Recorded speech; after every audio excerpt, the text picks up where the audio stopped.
I know this man. He was at the grocery store near Grandma's house last week. He had a blue jacket. Every Sunday for 5 years, Emily Carter placed flowers on her husband's grave, and every Sunday grief was the only thing waiting for her there. But on one rainy Boston morning, an 8-year-old girl stopped, looked at the headstone, and said something that shattered 5 years of mourning in a single breath. What if the man you buried never died? What if someone you loved was still out there, just without any memory of you? Guys, before I continue, I need to ask for your help. This channel doesn't generate any revenue for me anymore. I don't make any money from these videos, but I have an incredible team that works every week to bring you quality content, and I want to keep that going. That's why I created Allure TV, an app with narrated stories, uncensored, unedited, and ad-free. Things that this platform would never allow here. There's new content every day of the week, and you can listen to it in multiple languages or read it if you prefer. The link is pinned in the comments, or just point your camera at the QR code that's on the screen right now. Help us keep the channel active. I'm truly grateful. Help us keep the channel active. The rain came down in slow, deliberate sheets over Forest Hill Cemetery, the kind of rain that didn't rush. It simply arrived, settled, and stayed. Emily Carter stood at the grave with her umbrella slightly tilted against the wind, a bouquet of white lilies pressed against her chest, her camel wool coat darkening at the hem from the wet grass beneath her boots. She came every Sunday, had done so for 5 years. It wasn't ritual anymore. It was gravity. Something pulled her here and she stopped questioning it long ago. Michael's headstone was simple, grey granite, clean lines. His name carved in a font she had chosen in a fog of grief so dense she couldn't remember making the decision. Michael Hayes. Beloved. 1985-2019. She placed the lilies against the base of the stone the way she always did, carefully, like they mattered, like he could still see them. "Hey," she said quietly. She always started with that. Just hey, as if 5 years hadn't passed, as if he might answer. The cemetery was mostly empty on a morning like this, a few umbrellas scattered between the rows of stones, dark shapes moving slowly through the grey. Emily let the silence settle around her the way she'd learned to, not fighting it, just breathing inside it. She reached out and touched the cold stone with 2 fingers, a gesture so practiced it had become its own kind of language. She didn't hear the little girl approach. She was maybe 8 years old, wearing bright yellow rain boots and a purple jacket that seemed almost aggressive in its cheerfulness against the muted tones of the cemetery. She wandered with the particular aimlessness of a child who had been brought somewhere adults said was important and was doing her best to find something interesting about it. Her father stood 3 rows away, head bowed at another grave, hands clasped, lost in his own version of this particular silence. The girl stopped in front of Michael's headstone. Emily watched from the corner of her eye, not wanting to startle her, not wanting to intrude on whatever small, curious thoughts were spinning behind those wide brown eyes. The girl tilted her head, looked at the photo embedded in the stone, the one Emily had chosen, Michael in a navy jacket, laughing at something just off camera, that specific laugh that started in his eyes before it reached his mouth. "I know this man," the girl said, not to Emily, just out loud, the way children speak when they're processing something, like the thought was too big to stay inside her head. Emily's fingers went still against the stone. "He was at the grocery store near Grandma's house," the girl continued, scrunching her nose slightly. "Last week. He had a blue jacket." The bouquet hit the wet grass before Emily realized she had dropped it. The sound was soft, a small, meaningless sound in a world that had just tilted 30 degrees. Emily stared at the girl, who looked back at her now with wide, slightly alarmed eyes, clearly sensing she had said something wrong without understanding what or why. "What did you say?" Emily's voice came out quieter than she intended, almost a whisper. "I saw him," the girl said again, less certain now, defensive the way children get when adults use that tone. "At the store. He bought orange juice and something in a green box. He smiled at me because I knocked over a display and he helped pick it up." Emily couldn't feel her hands. "Which store?" she managed. "Near Grandma's house." The girl pointed vaguely south, as if direction meant anything. "In Connecticut, Old Lyme, where the boats are." The girl's father appeared then, A tall man in a dark coat who placed a gentle hand on his daughter's shoulder and offered Emily an apologetic look. The look adults give each other over children's heads, assuming the child said something embarrassing or inappropriate. "I'm sorry, was she bothering you?" "No," Emily said. Her voice was remarkably steady. She was proud of that later. "No, she was fine." The man guided his daughter away with quiet words Emily didn't process. The girl looked back once, still wearing that puzzled expression, those yellow boots bright against the grey. Emily stood completely still. The rain continued soft and indifferent, the way rain always is, falling on headstones and flowers and the living and the space between them without any awareness of what it touches. She looked at the photo on the stone, that laugh, those eyes, the navy jacket. He was at the grocery store near Grandma's house last week. He had a blue jacket. Children confused faces all the time. She knew that, she told herself that. She bent down slowly and picked up the fallen lilies, straightening them with hands that were not entirely steady, and placed them back against the base of the stone with the same care she always did. She told herself it was a mistake. But her hands didn't stop shaking for the rest of the drive home. And somewhere beneath the logic and the grief, and the 5 years of learning to live inside a loss she never chose, something very small and very dangerous had just been lit. Emily didn't sleep. She lay in her apartment on the 14th floor of a building in Back Bay, the city lights bleeding through the floor-to-ceiling windows in soft amber streaks across the ceiling, and she stared upward with the particular stillness of someone whose mind is running at full speed in every direction at once. The sheets were twisted around her legs. Her phone sat face down on the nightstand. She had turned it over hours ago because the glow of the screen kept pulling her back to searches she told herself she wouldn't run. She had run them anyway. Can children accurately identify faces from photographs? Memory and facial recognition in children ages 6 to 10. Grief-induced auditory hallucination. Is it possible to misidentify a stranger as someone you've lost? The search history read like the interior of a mind trying very hard to talk itself down from a ledge. She pressed her forearm over her eyes, breathed, counted to 10 the way her therapist had taught her in the first year, when sleeping had felt like a skill she'd forgotten how to perform. In through the nose, out through the mouth. The city hummed below, a cab horn, a siren somewhere distant, the low vibration of a world that never fully went quiet. She knew Michael's face better than her own. That was not an exaggeration. In their 7 years together, she had studied him the way people study things they love without meaning to, the way his jaw tensed when he was concentrating, the specific angle his head tilted when he thought something was funny, but was trying not to show it, the small scar beneath his left eyebrow from a bicycle accident at 12 years old. She knew the weight of that face, the texture of it, the way the light hit it differently in the morning than it did at night. A child had looked at a photograph carved into granite in the rain and said, "I know this man. He was at the store last week." Emily turned onto her side and pulled the pillow against her chest. It was a coincidence, a resemblance. A child's imprecise memory attaching a familiar photo to a stranger who had similar features and happened to be buying orange juice on a Saturday afternoon in Connecticut. These things happened. The world was full of people who looked like other people. Grief was full of moments where the mind reached desperately for what it had lost and dressed a stranger in the shape of the beloved. She knew all of that. She believed all of that. She still couldn't sleep. 3 hours south, in a coastal town where the streets smelled of salt and old wood, and the Atlantic pressed itself against the shore with patient, rhythmic insistence, a man named Michael Hayes woke at 2:47 in the morning with his heart slamming against his ribs. He sat up in the dark, breathing hard, one hand pressed flat against his chest as if to remind it to slow down.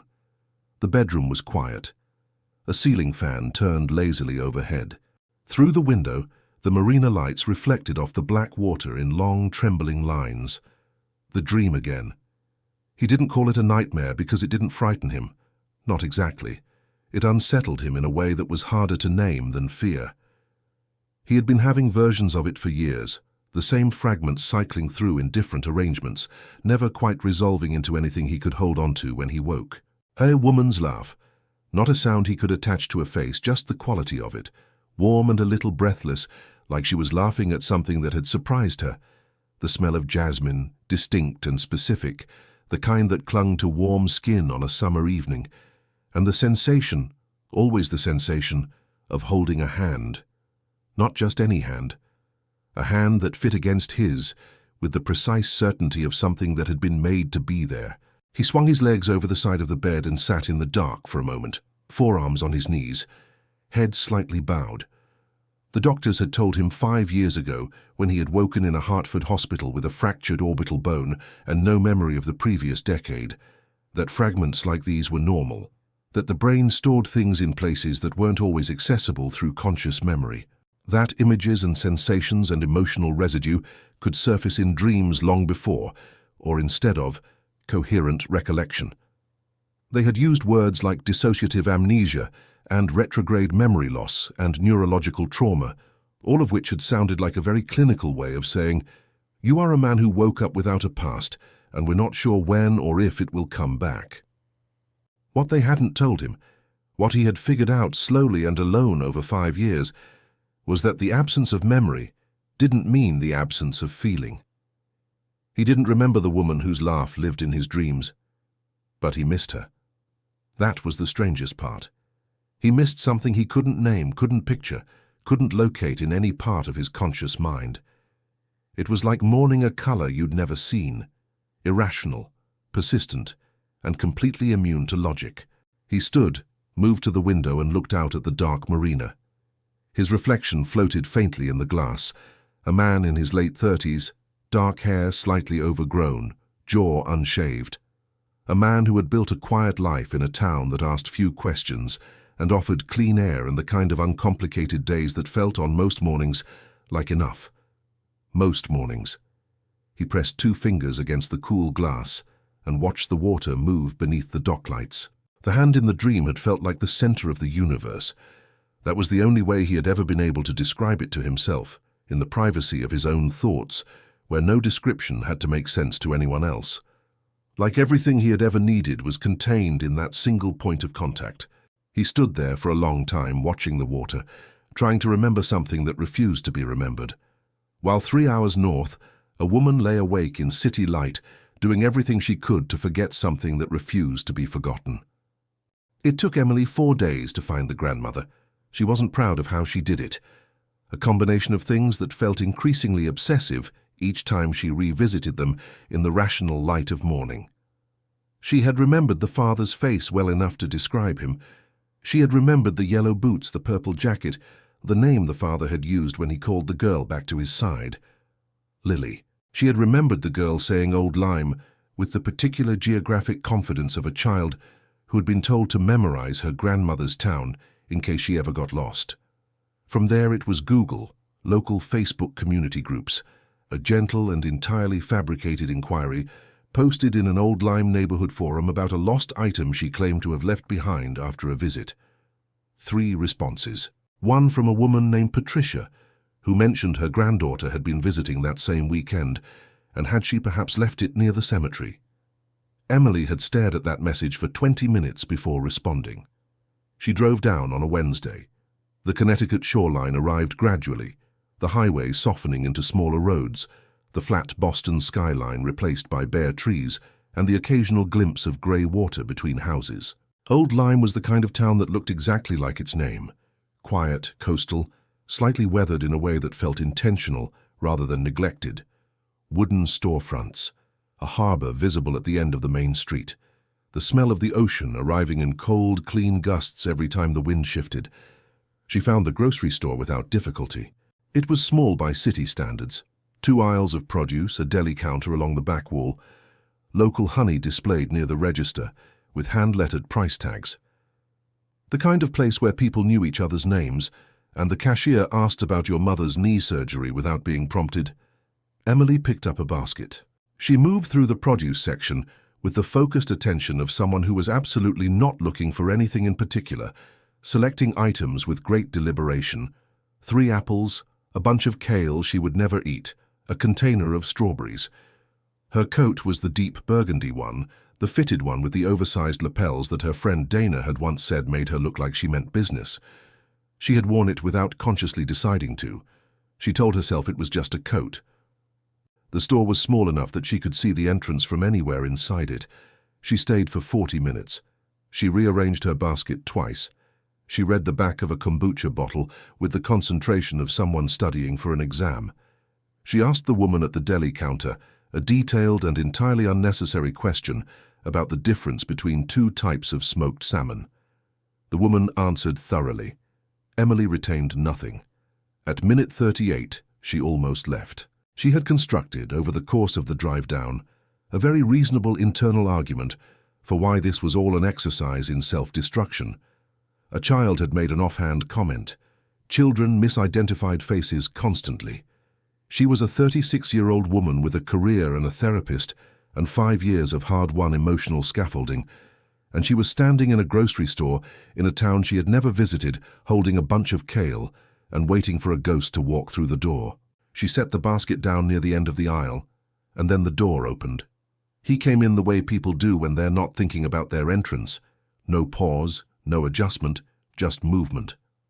A man in a blue jacket, the kind of worn-in canvas field jacket that looks like it's been broken in over years rather than purchased that way. Dark jeans, running shoes with actual mileage on them. His hair was slightly longer than the photograph on the headstone, and there was a beard now, close-cropped and neat, that hadn't been there before. But the way he walked. Emily had once told her therapist that grief does strange things to the body's memory, that sometimes she would see a stranger from behind, and her nervous system would react before her brain could intervene. A particular set of shoulders, a specific way of carrying weight forward when walking, unhurried but purposeful, like the ground was already decided on, and the only question was pace. She turned away, pressed her back to the shelving unit at the end of the aisle, her hand finding the cold metal edge and gripping it. The fluorescent light above her hummed with indifferent consistency. Breathe. Count to 3. It's not him. It cannot be him. 1. She could hear him now, the sound of a basket being picked up from the stack near the entrance, the soft squeak of shoes on the linoleum. 2. The jasmine candle on the shelf in front of her had a pale yellow label. She stared at it so hard it blurred. 3. She turned. He was at the end of the aisle, maybe 12 feet away, reaching for something on the top shelf. Arm extended, jacket riding up slightly at the wrist, the gesture so mundane and so achingly familiar that her throat closed around whatever sound had been trying to form there. And then, as if the universe had decided that 3 counted for something after all, he lowered his arm and his eyes moved, casually, without intention, down the aisle. They found her. 1 second, maybe less. His gaze passed over her face with the polite, unseeing neutrality of a stranger in a grocery store, and then continued on, already moving to the shelf in front of him, already done with her. He had looked at her the way you look at someone you have never seen before in your life. Emily stood completely still. He had not recognized a single thing, but she had recognized everything. The exact brown of his eyes, the precise way his brow sat when his expression was neutral, the small scar beneath his left eyebrow that she had kissed so many times she could have traced it blindfolded. She picked up her basket, walked to the register, paid for 3 apples, a bunch of kale, and the strawberries with a steadiness that cost her more than anything had in years. The cashier said something cheerful about the weather. Emily responded. She even smiled. She made it to her car before her hands started shaking. She drove back to Boston that night and spent 3 days trying to be sensible about it. Sensible looked like this. She went to work. She answered emails. She had lunch with Dana on Thursday, sat across from her oldest friend in a bright Italian place on Newbury Street, and listened to Dana talk about her renovation and her impossible contractor and whether reclaimed wood was worth the price premium. And she said nothing. Not a word about Connecticut. Not a word about grocery stores or blue jackets or the scar beneath a dead man's eyebrow that was apparently still attached to a living face. She was not ready to say it out loud. The moment she said it out loud, it became something that required a response, and she didn't have one yet. On Friday evening, she sat on her apartment floor with a glass of wine she didn't finish, her back against the couch, the city glittering indifferently beyond the windows, and she made a list on a notepad. 2 columns. Reasons this is real on the left. Reasons this is grief and desperation on the right. The right column was longer. It was also, she noticed, written in a slightly more aggressive hand, as if she was trying to convince herself rather than simply record facts. She drove back to Old Lyme on Saturday morning, no pretexts this time, no fabricated stories about lost items or kombucha she needed to inspect. Just the highway unspooling beneath her, the Atlantic appearing in glimpses to her right as she moved south, and the particular silence of a person who has decided something without fully acknowledging the decision. She found the coffee shop by accident, which is to say she found it the way you find things you were always going to find, by being in the right place with just enough desperation to notice. It was tucked at the end of the main street where the road curved toward the water, small and warm-windowed, with a hand-painted sign above the door that said Harbour Grounds in faded navy letters. Through the glass, she could see mismatched furniture, exposed brick, the kind of lighting that was golden and low and made everyone inside look like they were in the middle of something meaningful. She pushed the door open. The smell hit her first. Dark roast and something cinnamon, warm air after the cold outside, the low murmur of 3 or 4 conversations happening simultaneously. She stood in the entrance for a moment, letting her eyes adjust, unwinding her scarf. And then she saw him. He was at a table near the window, alone, a ceramic mug in front of him and a paperback open on the table that he was not reading. He was looking out at the water, the harbour visible through the glass, the masts of a few winter-docked sailboats moving gently against the grey sky. His jacket was the same blue canvas one. His expression was the particular kind of quiet that isn't peaceful so much as habitual, the look of a person who has learned to be comfortable with their own company without necessarily preferring it. Emily stood in the entrance for 3 full seconds longer than was natural. She was aware of this. She was aware that she was standing in the doorway of a coffee shop, staring at a man who didn't know her, and that from his perspective, from any reasonable perspective, this was simply a woman who had paused too long on the threshold. But his eyes moved from the window then, pulled perhaps by that particular pressure of being watched, and they found her. This time, they stayed, not with recognition.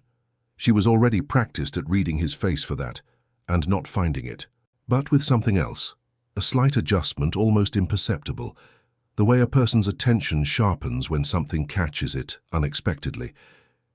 He looked at her the way you look at something that doesn't fit neatly into the category you'd assigned it, a question without language. She made herself move, crossed to the counter, ordered a cortado from a young woman with a sleeve tattoo and a cheerful efficiency that Emily found briefly miraculous. She paid. She turned toward the room, cup in hand, and every table was occupied except one, a small round one near the window, adjacent to his. The universe, apparently, was not interested in subtlety. She sat down, arranged her coat on the back of the chair, wrapped both hands around the warm ceramic, looked out at the water. The harbour's better in summer. His voice came from her left, conversational, easy. But there's something about it in winter too, more honest maybe. Emily turned. He was looking at her with that same expression, open, curious, slightly tilted toward something he hadn't named yet. Up close, he was almost more familiar than she could bear. The lines around his eyes were slightly deeper than she remembered. 5 years did that, but the eyes themselves were identical. That specific warm brown, the way they held attention like it was something worth keeping. More honest, she repeated. Her voice was steady. She was continuously impressed by her own voice, because it's not performing. Something shifted in his expression, a small recalibration. Exactly, he paused. I didn't mean to interrupt. You didn't. A beat. The harbour light moved on the water outside. I'm Michael, he said. Offered it simply, the way people do in small coastal towns where talking to strangers is not yet suspicious. Her heart did something complicated behind her ribs. Emily, she said. He nodded, as if the name landed somewhere, as if it did something small and unremarkable to the air between them that he couldn't quite account for.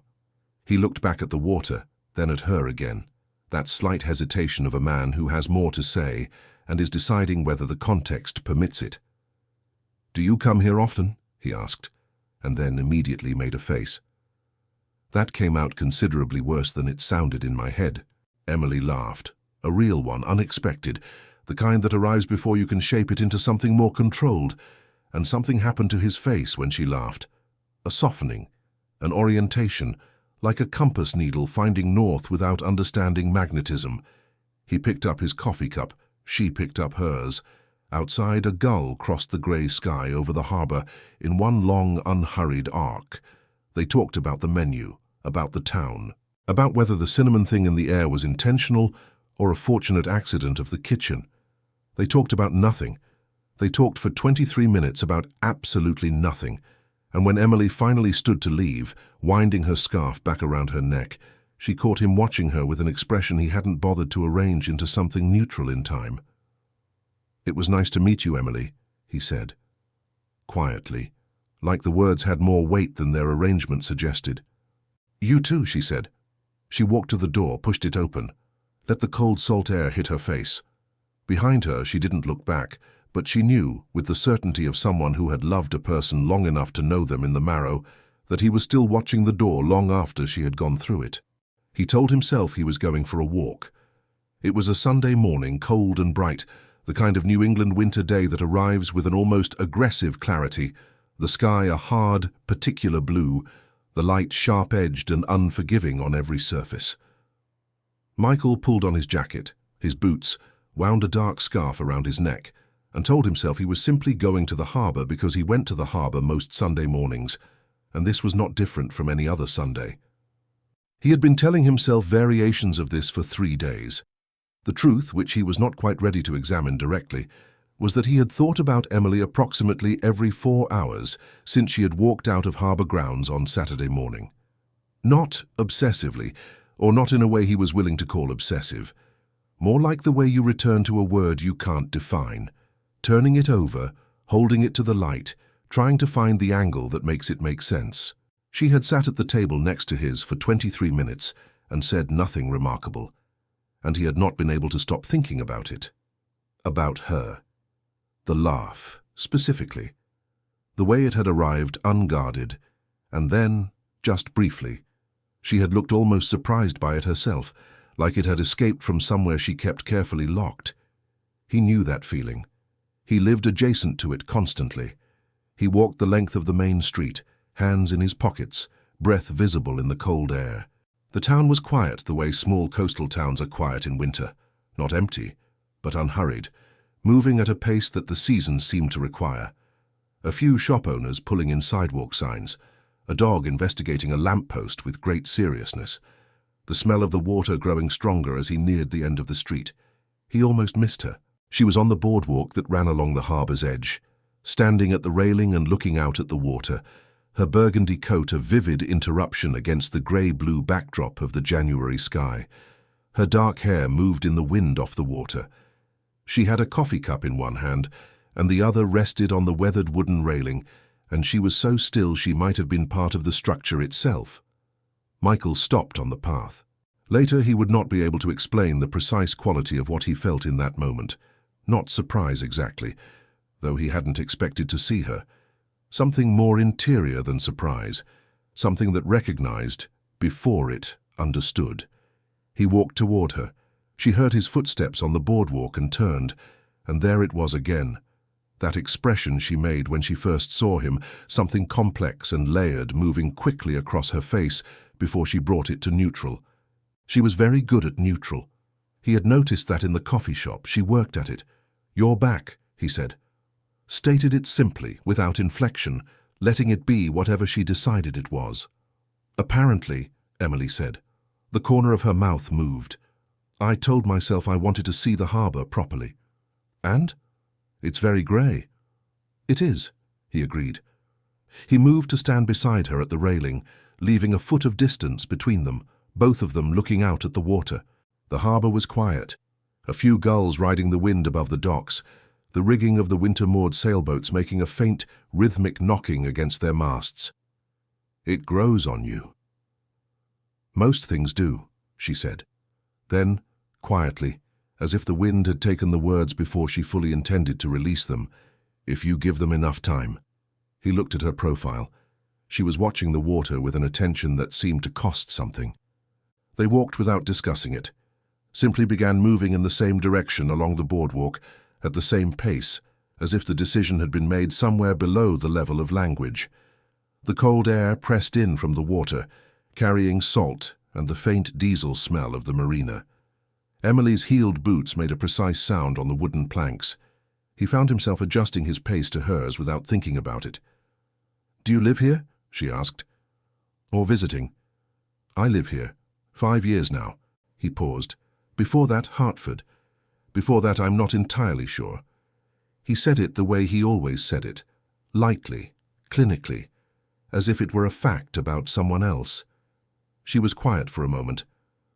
"What do you mean, not entirely sure?" "I was in an accident." He kept his eyes on the water. "Lost a significant portion of memory before a certain point. The doctors had a name for it. Several names, actually. They seemed to enjoy having options." He said it without bitterness, which was something he had worked on. "I woke up in a hospital in Hartford with about the previous 10 years, largely inaccessible. So, before that, not entirely sure." He glanced at her then. Her expression was careful in a way that was different from her usual careful, more deliberate, like she was holding something very still inside herself.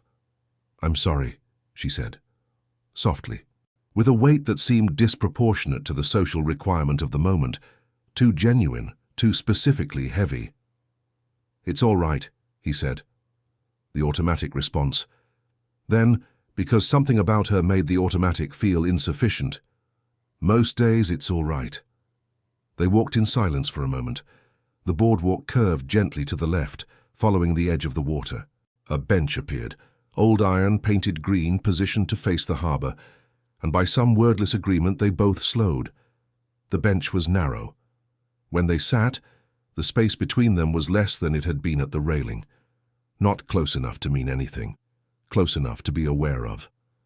"What do you do in Boston?" he asked. She looked at him quickly. He watched her recalibrate. "How did you know I'm from Boston?" "Your plates, yesterday, at the grocery store." He paused. "I noticed your car." Something moved across her face again, that complicated flicker there and gone. "Landscape architecture," she said.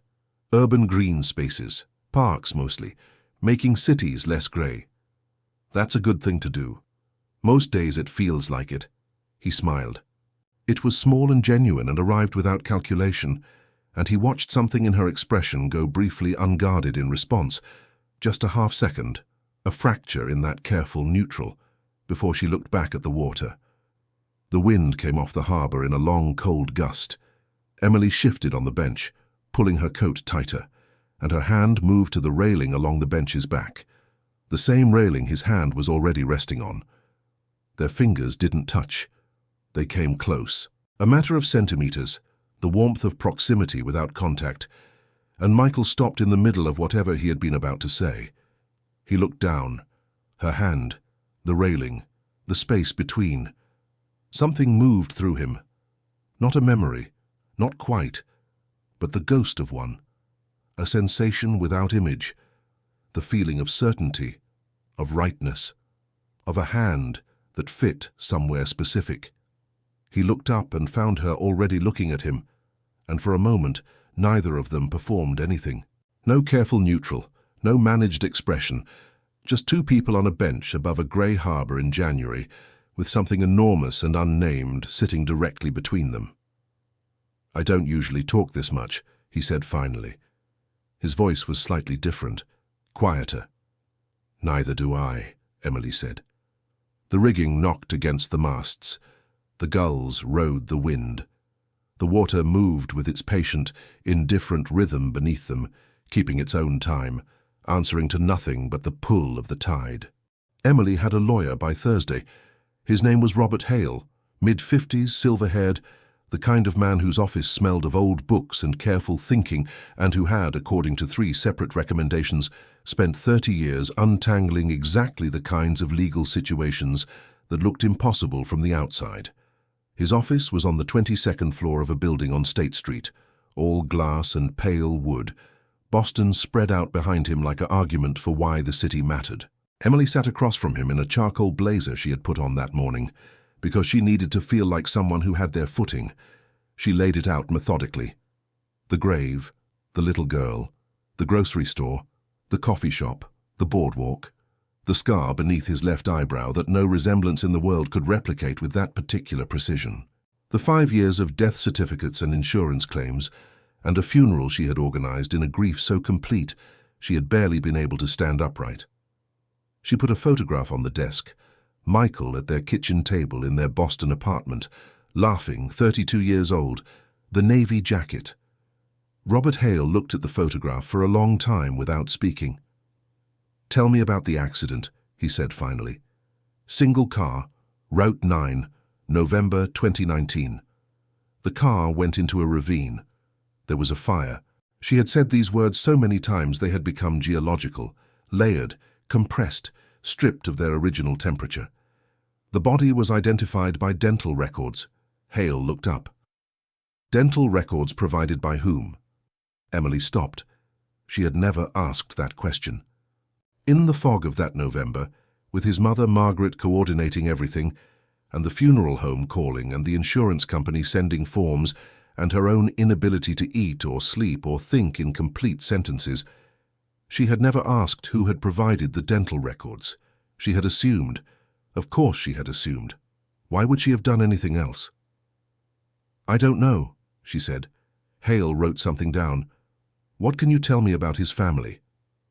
"His mother, Margaret Hayes. She and I were never close. She thought Michael had married beneath her expectations, which she expressed in ways that were always technically deniable." Emily kept her voice even.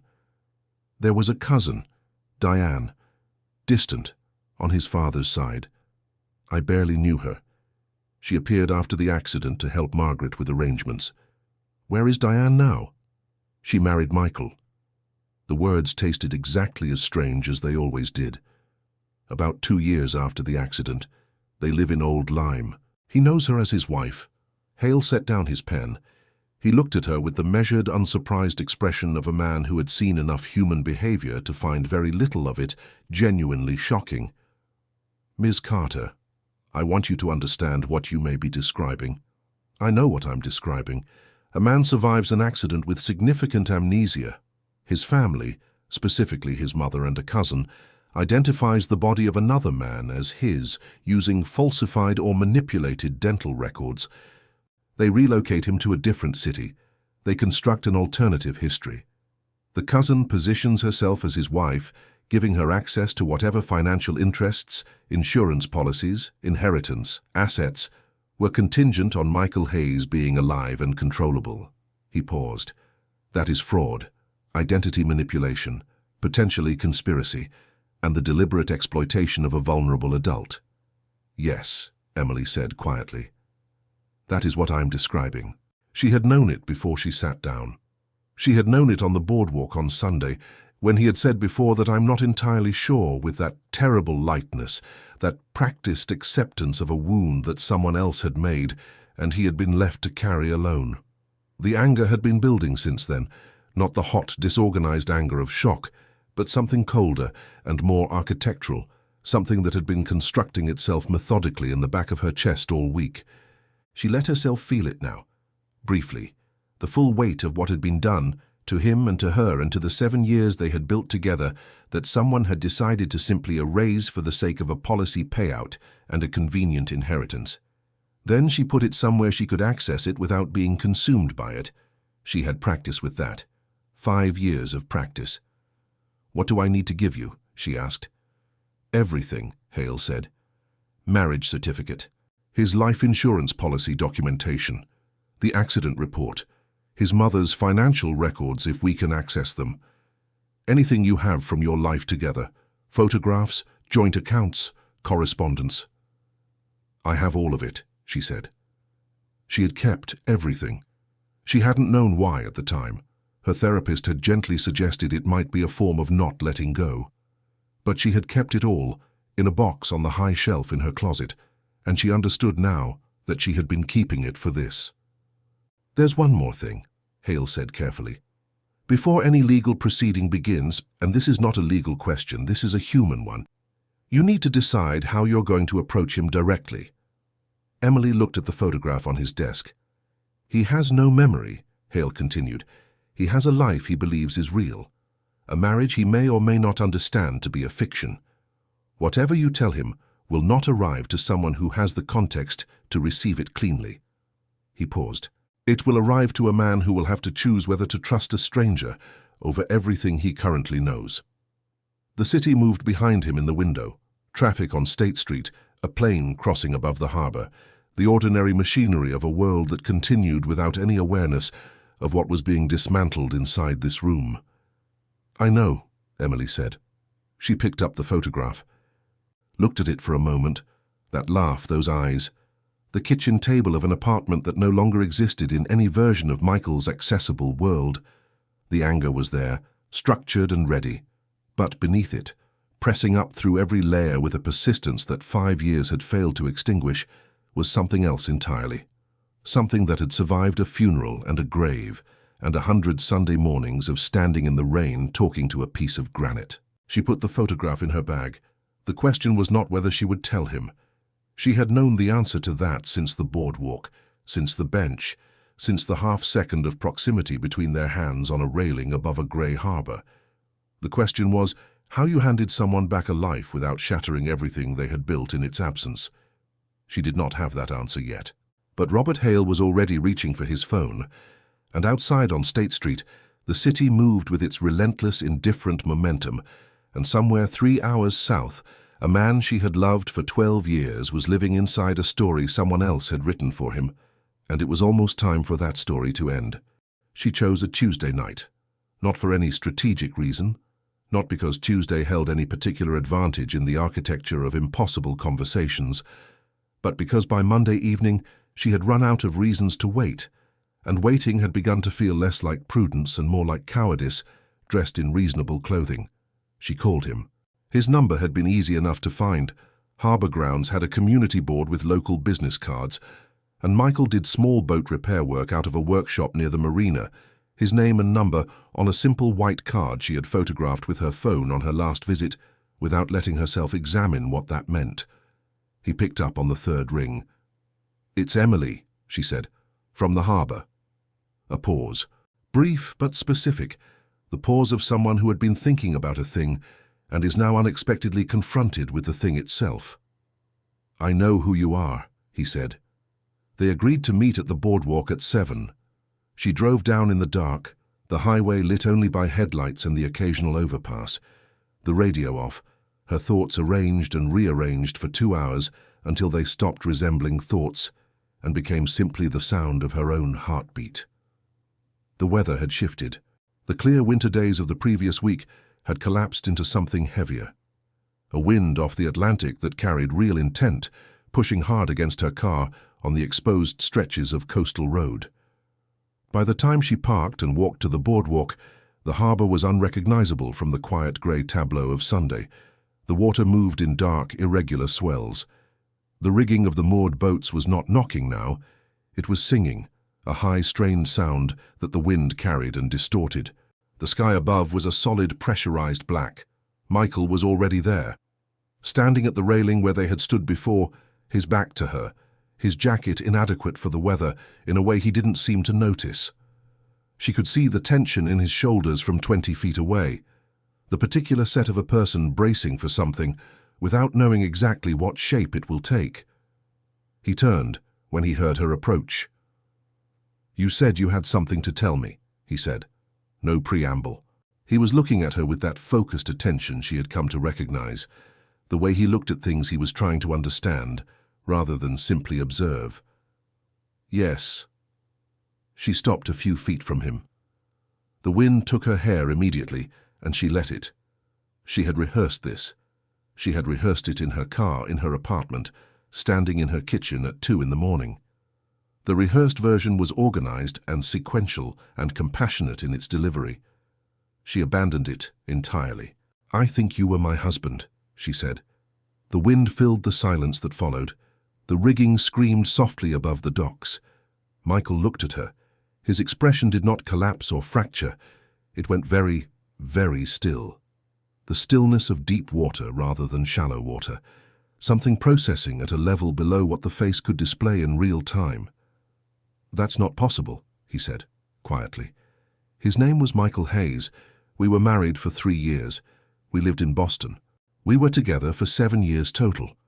She reached into the interior pocket of her coat and removed the envelope she had prepared, photographs, printed documents, a copy of their marriage certificate. She held it out. He didn't take it yet. He was declared dead in November 2019 after a single car accident on Route 9. The body was identified by dental records.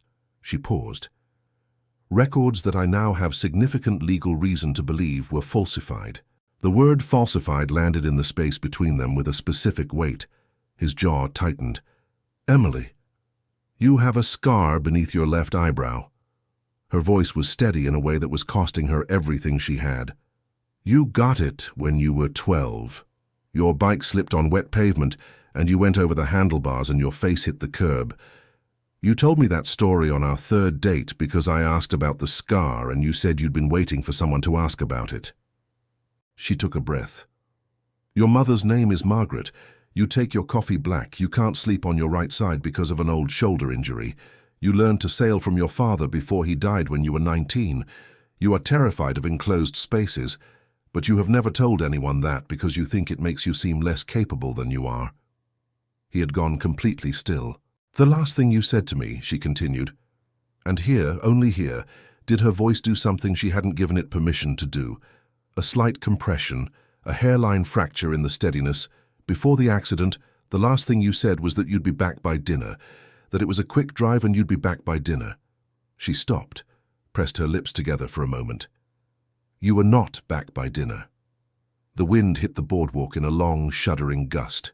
Michael's hand went to the railing, not for balance and for something to hold. She held the envelope out again. This time he took it. He opened it slowly. She watched him look at the photographs, their apartment, their life, the two of them in 100 ordinary moments that had been someone else's decision to erase.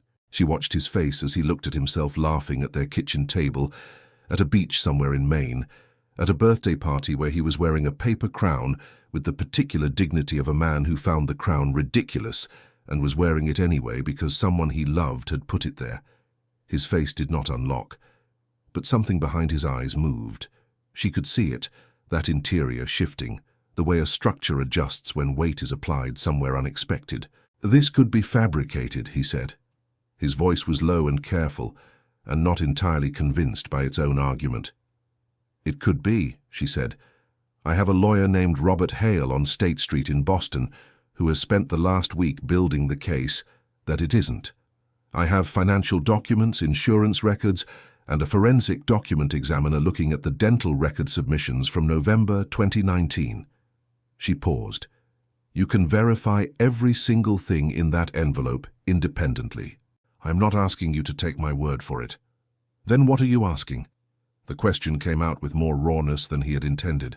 She could hear it, the edge beneath the careful phrasing, the place where the composure was thinnest. "Nothing," she said. "Tonight I'm not asking you for anything. Tonight I'm just telling you the truth." She pulled her coat tighter against the wind. "What you do with it is yours." He looked back down at the photographs. His thumb moved across the edge of one, slowly, without seeming to realize he was doing it. The gesture was so familiar, so specifically his, that her chest constricted with a sudden, unexpected violence. Then he closed the envelope. "I need to go," he said. She nodded. She had prepared for this too. He walked past her without looking at her, not coldly, not angrily, just with the movement of a person who has reached the absolute limit of what they can process standing still. His footsteps on the boardwalk were rapid and purposeful, and she tracked them by sound as they faded toward the street. Then she was alone. The wind came off the water in great unsparing sweeps, and the harbour moved beneath it in dark, irregular rhythms, and the rigging made its strained and mournful sound above the docks. Emily turned to face the water and gripped the railing with both hands and let herself cry in a way she hadn't since the first year, deep and physical and entirely without dignity, the kind of crying that happens when something you've been holding at great effort is finally involuntarily released. She had told the truth. He had walked away. And somewhere in the brutal arithmetic of this night, she was not sure which of those facts hurt more. Michael drove for 2 hours without a destination. He took the coastal road north, then doubled back south, then turned inland on a route he didn't recognize and didn't care about, the car moving because stopping felt impossible and stillness felt like something he wasn't equipped to survive right now. The windshield wipers worked steadily against a rain that had started somewhere after he left the boardwalk, and the road ahead appeared and disappeared in the rhythm of the headlights, and he drove the way people drive when they are not going anywhere, as an alternative to standing in one place with something enormous pressing down on them from every direction at once. He had looked at those photographs for 3 seconds each, maybe 4. He had closed the envelope and walked away because continuing to look had felt like standing too close to something that generated its own heat, something that might, if he stayed near it long enough, begin to change the temperature of everything around it. But he had seen them. That was the thing about photographs. You could close the envelope. You could walk away from the boardwalk and get in your car and drive for 2 hours in the rain. But what the eye had already taken in did not politely wait outside. It came with you. It sat in the passenger seat and looked straight ahead and said nothing, and was there every time the headlights illuminated the road and the wipers cleared the glass and the silence reasserted itself. Him, laughing. At a kitchen table he had no memory of, in an apartment he had no memory of, with a life arranged around him that he had no memory of, but which looked, in the flat and indisputable language of a photograph, exactly like a life. Not a constructed one, not a performed one, the particular texture of something real, coffee cups and imperfect lighting, and a paper birthday crown worn at a slight angle, the kind of details that no one fabricates because no one thinks to. He pulled over eventually at a gas station on a dark stretch of coastal highway, cut the engine, and sat in the sudden silence with both hands still on the wheel. She had known about his shoulder, his fear of enclosed spaces, his father teaching him to sail. These were not things you researched. These were not things that appeared in any document or record. These were the specific interior geography of a person, the private cartography that you only acquired by being close to someone for long enough that the map transferred itself to you without either of you noticing. She had said his name like she had been saying it for years. He pressed the back of his head against the headrest and looked at the ceiling of the car and tried, deliberately and methodically, to access something, anything. Some fragment that corresponded to a kitchen table, or a Boston apartment, or a woman in a burgundy coat who cried at the railing of a harbor boardwalk with both hands gripping the wood like the alternative was falling. The doctors had told him not to force it. Memory under pressure collapsed inward, they said. It needed peripheral approach, sensory cues, gentle associations, the kind of indirect attention you gave something you didn't want to startle. He had tried that too. For 5 years he had tried that. He drove home. The house was quiet when he arrived. Diane was away, her mother in Greenwich, a trip planned weeks ago, and the silence that greeted him when he opened the door was the particular silence of a space that asked nothing of him, which tonight felt like exactly enough. He stood in the hallway for a long moment. The house was tasteful and neutral in the way that Diane decorated everything. Surfaces clear, colors muted, nothing that announced a specific personality so much as the general idea of one. He had never examined that before. He examined it now. He went to the kitchen, made coffee he didn't drink, stood at the counter looking at the surface of it going still. Then he went to the storage room at the back of the house. There was a shelf along the far wall where Diane kept boxes, she described. When the topic arose as just old things, nothing important, I keep meaning to sort through them. The topic had arisen perhaps twice in 5 years, and he had accepted the description without curiosity, because he was a man who had learned to live without curiosity about his own past, who had made, somewhere in the process of rebuilding himself after the hospital, a practical peace with not knowing. He was not at peace right now. The boxes were banker's boxes, 4 of them, sealed with tape that had aged to a dull yellow. He chose the one at the back, the one with the most dust, the one that had been there longest. He carried it to the kitchen table and cut the tape with a knife. Inside, papers mostly, documents, a manila envelope sealed with a rusted clip. And beneath those, beneath the administrative detritus of a life reduced to paperwork, a smaller cardboard box, the kind that might once have held shoes. He opened it. Photographs, dozens of them, physical prints, the kind that came from actual cameras, slightly glossy and dimensionally real in a way that phone images never quite achieved. He picked up the first one, and his throat closed. It was him. Younger, mid-30s, a lightness in his face that he didn't recognize as his own, standing with his arm around a woman in a yellow dress on what appeared to be a rooftop somewhere. The city spread out behind them. Boston, he realized, with the specific geography of someone who had never lived there but knew its skyline from photographs, the harbor visible in the distance, the particular arrangement of buildings. The woman was Emily. He set that photograph down carefully and picked up another, and another. They accumulated on the table in front of him, a record, patient and indisputable, of a life that had apparently been his. Dinners and beaches and ordinary Sundays, and one photograph of them both asleep on a couch with a book open on his chest, and her head on his shoulder, and the quality of comfort in their bodies that could not be staged, because it was too specific, too deeply unconscious in its ease. He picked up the last photograph. It was just her.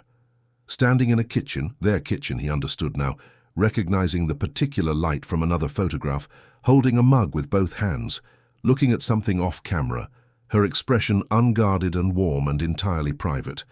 Someone had taken it without her awareness, or nearly so. Someone who had the access and the habit of watching her face, because her face was something that bore watching. He put it down. Beneath the photographs was a small piece of paper, folded once. The handwriting was hers. He didn't know how he knew that, only that he did. Something in the particular slant and pressure of it, landing with a certainty that bypassed logic entirely. He unfolded it. Back soon, the house goes strange without you, like it forgets what it's for. Don't be long. No date, no signature. The kind of note you leave when you're so certain the person knows who wrote it, that signing your name would be almost strange. Michael sat down at the kitchen table. He sat there for a very long time, the rain against the windows, the coffee going cold, the photographs arranged in front of him like evidence of a country he had been told did not exist, and which was apparently real, and his, and gone. He picked up the photograph of her in the kitchen, the unguarded one. The one that had been taken by someone who loved her enough to notice the way she looked when no one was supposed to be looking. He didn't remember taking it. But his hands were steady, holding it in a way that they were not steady holding anything else. And the void in his chest, that particular shapeless absence he had carried for 5 years, without understanding what it was shaped like, pressed itself against the edges of the photograph, as if it had finally quietly found the outline that fit. The call to Robert Hale's office came on a Wednesday morning. Not from Emily, from Michael. Hale called her immediately after. She was at her desk in the landscape architecture firm, staring at a park redesign for a neighborhood in Somerville that she had been staring at without seeing for the better part of an hour, and said simply, "He wants to talk. He has questions. I think you should know he sounds like a man who has already decided to believe you, and is now working out what that costs him." She sat very still after she hung up. She had not heard from Michael in 6 days, 6 days of silence that she had filled with work and legal consultations and long runs along the Charles River in the cold, where she tried to metabolize the waiting into something her body could use.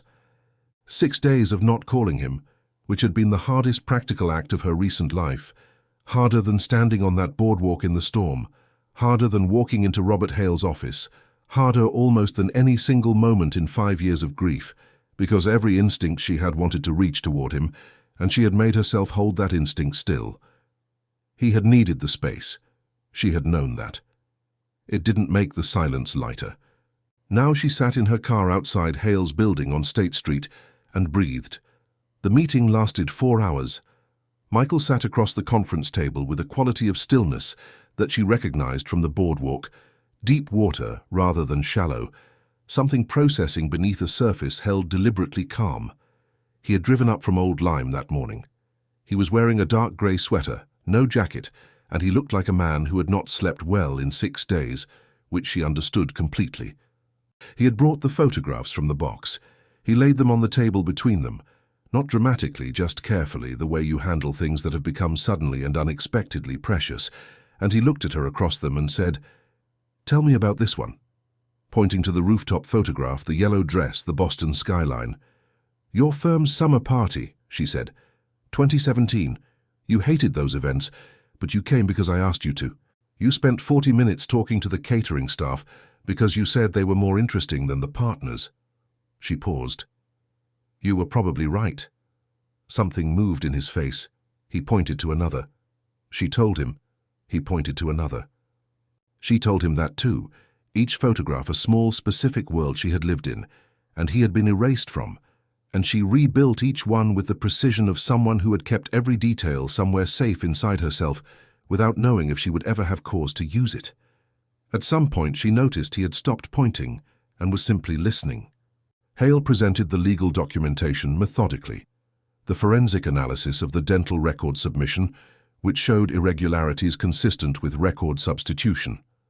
Financial records indicating that Margaret Hayes had accessed Michael's life insurance policy within 60 days of the declared death. Evidence of Diane's name appearing on correspondence related to his care during the early amnesia period in ways that suggested coordination rather than coincidence. The picture it assembled was ugly and complete, a blueprint of what people were capable of when a vulnerable man and a significant sum of money occupied the same space. Michael listened to all of it without interrupting. His jaw was set. His hands on the table were still. Occasionally he looked at the photographs rather than at Hale, as if the photographs were easier to inhabit than the legal language, as if the rooftop and the yellow dress and the note in her handwriting were more real than the documents, even though the documents were what would matter in a court of law. When Hale finished, the room was quiet. "My mother," Michael said finally. The two words arrived with a flatness that was its own kind of devastation. Not surprise, not even fully anger yet, just the sound of something irrevocable being acknowledged. "And Diane." "Yes," Hale said, "for the insurance." "Primarily. There was also the matter of your father's trust, which contained provisions that would have transferred control to a surviving spouse in the event of incapacitation.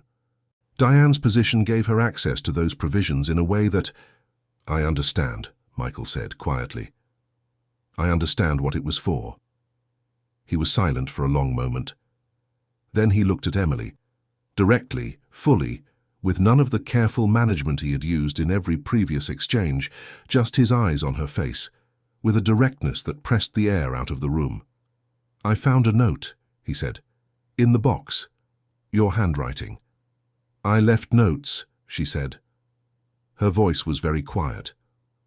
"All the time. On the counter, in his jacket pocket, on the bathroom mirror."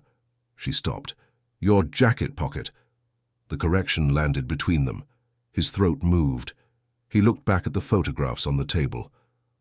"I don't remember any of it," he said. "I want to be honest with you about that.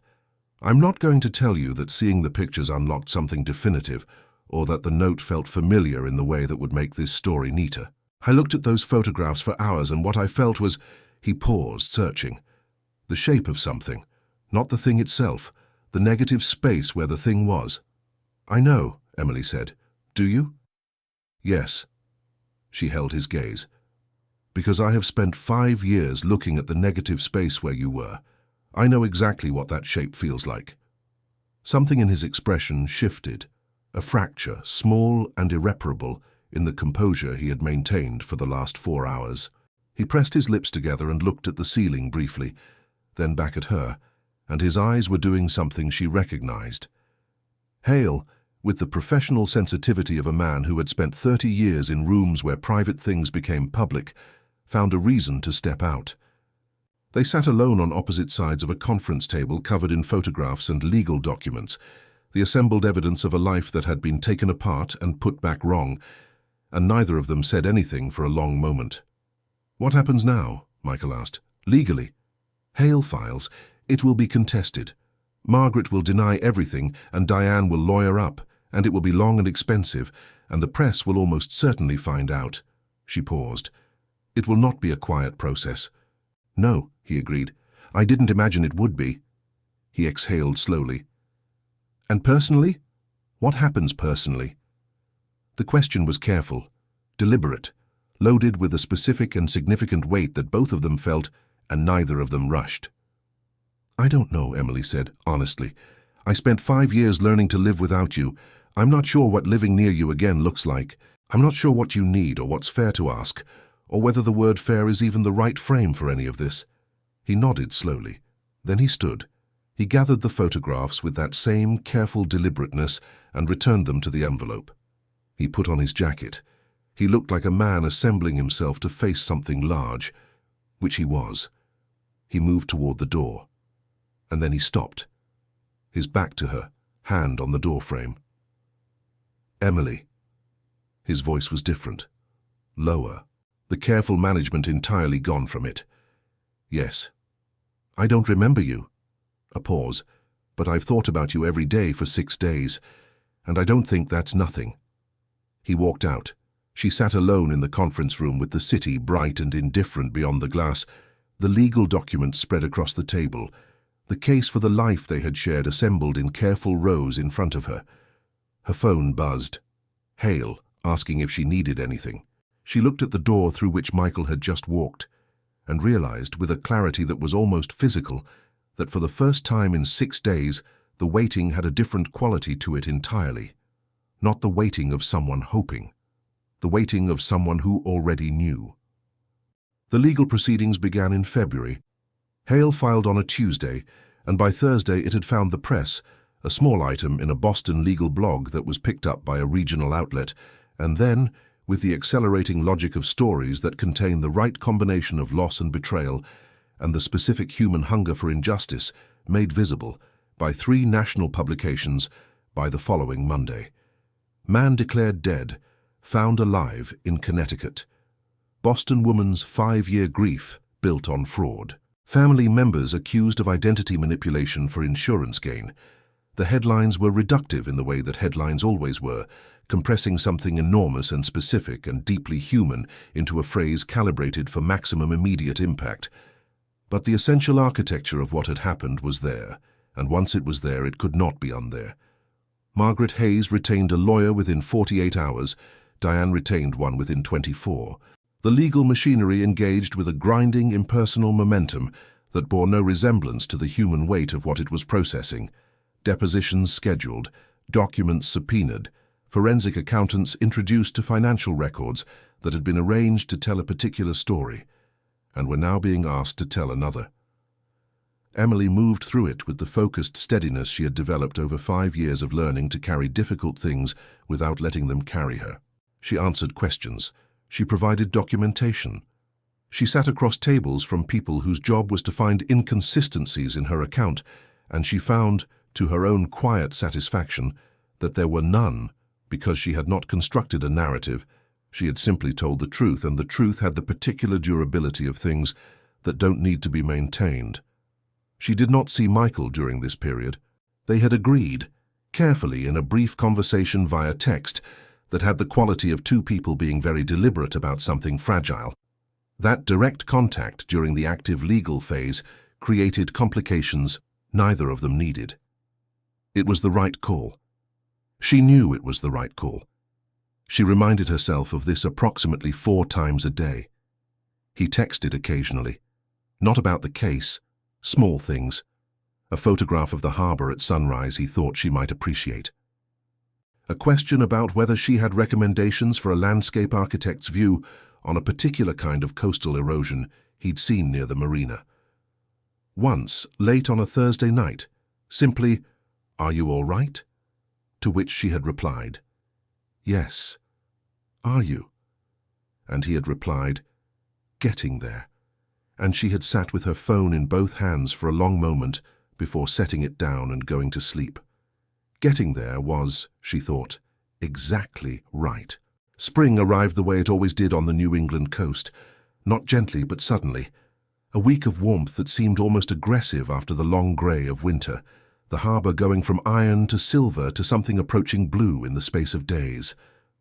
The trees along the old lime Main Street, she knew this because she had driven down twice during the legal process, not to see him, but because she had a meeting with a coastal conservation organisation, and old lime was on the way, and she was not examining this too closely, were beginning to show the first tentative green of the season. Diane had moved out of the house in March. Not willingly, but the combination of Hale's filings and the forensic financial evidence, and a deposition in which Diane's account of events had contradicted itself in 3 significant places, had created a situation in which staying had become legally inadvisable. She had gone to her mother's in Greenwich. The house sat empty for a week before Michael decided he didn't want to live in it anyway, and moved into a furnished apartment above a bookstore on the main street. 2 rooms, a sloped ceiling, a window that looked directly out over the water. Emily knew this because he had told her. The texts had become gradually, and without either of them formally deciding so, longer, more frequent. Conversations that started as logistical updates about the case and became something else. Stories, observations, the texture of their respective days. He told her about learning, slowly and with considerable frustration, to use the landscape architecture software she had mentioned because he was interested in what she was working on and wanted to understand it. She told him about the park project in Somerville and why the placement of a single tree line had taken her 3 weeks to resolve and what it felt like when it finally clicked. He told her about the dreams, not gone, but changing. The jasmine still, the laugh still, but now occasionally a face beginning to assemble itself at the periphery of the image, the way a photograph develops from blur to specificity under the right conditions. She did not tell him what to do with that. She just listened. He appeared at her door on a Saturday evening in April without calling first. She opened it, and he was standing in the hallway of her building on the 14th floor, slightly out of breath from the stairs he had apparently taken instead of the elevator. She would learn later this was the enclosed space thing, the fear he had never told anyone about and which she had named on the boardwalk in the storm. In a dark jacket and jeans, his hair slightly wind-disordered, holding nothing. No flowers, no prepared speech. Just him standing in her doorway, looking at her with an expression that was not managed or careful or constructed in any way she could identify. "I was in the city," he said, then stopped, then said, "That's not... I came to the city, to be here. I didn't happen to be here." "I know," she said. "I've been thinking about what I said in Hale's office, that I don't think it's nothing." He exhaled. "I've had 8 weeks to find a better way to say it. I don't have one. I think it was already the most honest thing I've said to anyone in 5 years." Emily leaned against the doorframe and looked at him. This man who had been hers and lost and found, and was standing in her hallway in April with wind in his hair and no speech prepared, which was, she thought, more like the Michael she had known than anything else she had witnessed in 4 months. "You should know," he said, "that I still don't have everything back. I'm not going to stand here and tell you the memories returned, and it's all as it was, because that wouldn't be true, and I think you deserve things that are true." "Yes," she said, "I do. What I have is the shape of things, the negative space filling in around the edges, the jasmine, the laugh." He looked at her directly. "So your laugh specifically, which I identified approximately 48 hours after meeting you, and have been unwilling to examine the implications of until recently." Something warm moved through her chest. "I have the note," he continued. "I kept it. I have the photograph of you in the kitchen, the one someone took when you weren't looking. I've looked at it enough times that I should probably acknowledge what that means." A pause. "I also have the fact that I drove 3 hours to stand in your hallway without calling first, because waiting felt like the wrong direction." Emily was quiet for a moment. The city moved beyond her windows in the long, golden light of a Saturday evening in April, traffic and voices and the distant percussion of a world going about itself with beautiful, ordinary indifference. Inside the hallway, the air was very still. "I spent 5 years learning to breathe around a space that was shaped like you," she said finally. "I got very good at it. I'm not interested in continuing to be good at it." He looked at her. "Come inside," she said. He did. She made coffee, the good kind, the kind she kept for mornings that felt like they deserved it, and they sat at her kitchen table, not the old one, but one that was hers alone, bought in the second year when she had finally accepted that keeping the furniture was a form of staying in place. They sat across from each other in the light of a Saturday evening and talked for 4 hours. About the case, about the spring, about the park project, and the coastal erosion, and the particular way memory worked when it was coming back at the periphery rather than the center, like something approaching from a long way off that you could feel before you could see. At some point, the coffee was finished, and neither of them moved to make more. At some point, the city outside went from gold to dark, the building lights coming on one by one across the skyline, the river visible in the distance, catching the last of the light. At some point, Michael reached across the kitchen table and placed his hand over hers, slowly, deliberately, with the full awareness of a man who knows exactly what he is doing and has decided that this is the direction, and she turned her hand beneath his so their palms met. The contact was quiet, unhurried, carrying the specific weight of something that had waited a very long time and was no longer waiting. He didn't have all his memories. He had the jasmine and the laugh and the shape of a life that was assembling itself around the edges of the space where it had been. He had a note in her handwriting that said, "The house went strange without him." He had a photograph of a woman in a kitchen, unguarded, taken by someone who loved her enough to notice. He had the certainty, not remembered but felt, the way the body knows things the mind hasn't caught up to yet, of a hand that fit against his with the precise and unhurried rightness of something that had never actually been lost, only misplaced, only waiting in the way that true things wait, without urgency, without performance, with the patient and absolute confidence of something that knows it cannot be permanently unmade. Emily looked at him across the kitchen table in the lamplight of a Saturday evening in April, with 5 years of grief behind her, and his hand warm over hers, and the city lit up beyond the glass, and she breathed in, fully, deeply, for the first time in 5 years, without it hurting. Some loves don't die. They simply wait, buried beneath other people's lies, patient as roots beneath concrete. Michael never got every memory back, but he got the only things that mattered, the jasmine, the laugh, and a hand that fit like it had never left. Emily stopped visiting a grave. She started coming home instead. And sometimes the greatest act of love isn't holding on. It's trusting that what's real will always eventually find its way back. What would you do if the person you mourned was still out there, just waiting to remember you? If this story captured your heart, there's so much more waiting for you. Subscribe to the channel, turn on notifications, and drop a comment telling me where you're listening from. It genuinely means the world. And if you want to go deeper, no ads, no interruptions, new romances every single day, more intense, more passionate, and completely unfiltered, the link to my app is in the first pinned comment. Trust me, inside it's a whole different level. Don't miss it.